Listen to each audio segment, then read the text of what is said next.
மனிதநேய மக்கள் கட்சியுடைய அதிகாரப்பூர்வமான பொதுக்குழு விரைவிலே தஞ்சாவூரில் நாங்கள் திட்டமிட்டிருக்கின்றோம். எல்லா மக்களும் எளிதாக வந்து செல்வதற்கு வசதியான ஒரு பகுதி என்ற காரணத்தினாலே நாங்கள் தஞ்சையை தேர்வு செய்திருக்கின்றோம். என்ன தேதியில் நடத்துவது என்பது குறித்து ஓரிரு நாட்களிலே நாங்கள் அறிவிக்க இருக்கின்றோம். இதுவரையில் உங்களுக்கான ஆதரவு எப்படி இருக்கிறது? நேற்று பொதுக்குழுவில் நிறைய ஆதரவாளர்கள் அங்கே போய் அந்த தீர்மானம் நிறைவேற்றப்பட்டிருக்கிறது. இந்த நேரத்தில் உங்களுக்கான ஆதரவாளர்கள் எவ்வளவு பேர் இருக்கிறார்கள்? அந்த பொதுக்குழுவில் எவ்வளோ பேர் கலந்துப்பாங்க? நேற்று நடைபெற்றதாக கூறப்படக்கூடிய பொதுக்குழு என்பது ஒரு நாடக பொதுக்குழு. அந்த நாடக பொதுக்குழுவில் பொதுக்குழுவுக்கு சம்பந்தம் இல்லாதவர்கள் தான் அறுதி பெரும்பான்மையாக கலந்து கொண்டதாக அங்கு போய் வந்த மாவட்ட செயலாளர்கள் எங்களிடம் சொன்னார்கள். அங்கே மாவட்ட செயலாளர்களுக்கு கூட பேசுவதற்கான வாய்ப்புகள் பெரிய அளவில் கொடுக்கப்படவில்லை.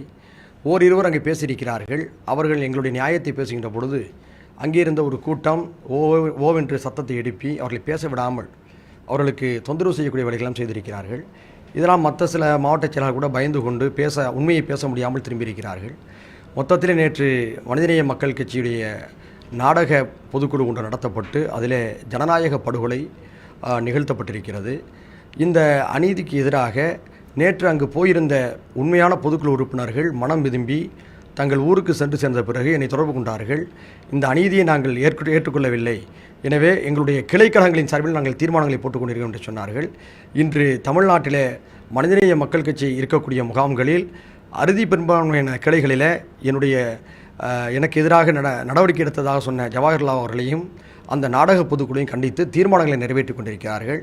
மிக முக்கியமாக மனிதநேய மக்கள் கட்சியுடைய ஆதரவு அமைப்புகளாக செயல்படும் சவுதி, துபாய், கத்தார், குவைத் இது போன்ற நாடுகளில், பஹ்ரைன் உள்ளிட்ட பல நாடுகளில் இந்த அநீதியை திரும்ப பெற வேண்டும், தமிழ் அன்சாரிக்கு கிடைக்கப்பட்ட இந்த அநீதியை நாங்கள் ஏற்றுக்கொள்ள மாட்டோம் என்று தங்களுடைய கண்டனங்களை அவர்கள் பேராசிரியர் ஜவாஹர்லால் அவர்களுக்கு அனுப்பி வைத்திருக்கிறார்கள். அதோட நகலும் எங்களுக்கு வந்து கொண்டிருக்கிறது. அது மட்டுமில்லாமல் சமூக இணையதளங்களில் எனக்கு கிடைக்கப்பட்ட அநீதிக்கு எதிராக கட்சியினர் மட்டுமின்றி பொதுமக்களும் தங்களுடைய கண்டனங்களை வலுவாக பதிவு செய்து வருகிறார்கள். சமூக இணையதளங்களிலே எனக்கு 90% மேற்பட்ட ஆதரவு இருப்பதை நீங்களே உணர முடியும்.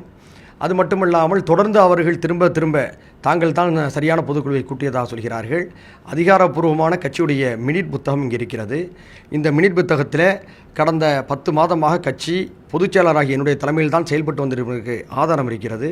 இதில் பொதுச் செயலாளர் தமிழ் அன்சாரியின் தலைமையில் நிர்வாகக் குழு நடைபெற்றதும் என்னுடைய பேருக்கு கீழே அதிலே பேராசிரியர் ஜவாஹர்லால் அவர்கள் வருகை பதிவிலே கையெழுத்திட்டிருப்பதற்கான ஆதாரமும் இருக்கிறது. எனவே இனியும் பொய்களை கூறாமல் தயவு செய்து தங்களுடைய தவறுகளை அவர்கள் ஒப்புக்கொள்ள வேண்டும் என்று நான் கேட்டுக்கொள்கிறேன். உங்களுடைய ஆதரவு எப்படி இருக்கும்? எவ்வளோ பேர் உங்களுடைய பொதுக்குழுவில் கலந்துப்பாங்கன்னு சொல்லுங்கள். தஞ்சாவூரில் நாங்கள் இன்னும் தேதி அறிவிக்கவில்லை. தேதி அறிவித்த பிறகு நாங்கள் நடத்தக்கூடிய அந்த பொதுக்குழுவிலே உண்மையான பொதுக்குழு உறுப்பினர்கள் 190% பேர் அங்கு வருகை தருவார்கள் என்று நாங்கள் எதிர்பார்க்கின்றோம். அங்கே இழைக்கப்பட்ட அநீதிக்கு நீதி சரி செய்யப்படும் என்று நான் கருதுகின்றேன். உங்களுக்கு மற்ற கட்சிகளுடைய ஆதரவு எப்படி இருக்கிறது? மற்ற கட்சியிலே ஆதரவுன்னு சொன்னால் நாங்கள் இதை உடனே அது கூட்டணி அது இதுன்னு சொல்லி யாரும் அதுக்கு கலர் பூசிட வேண்டாம்.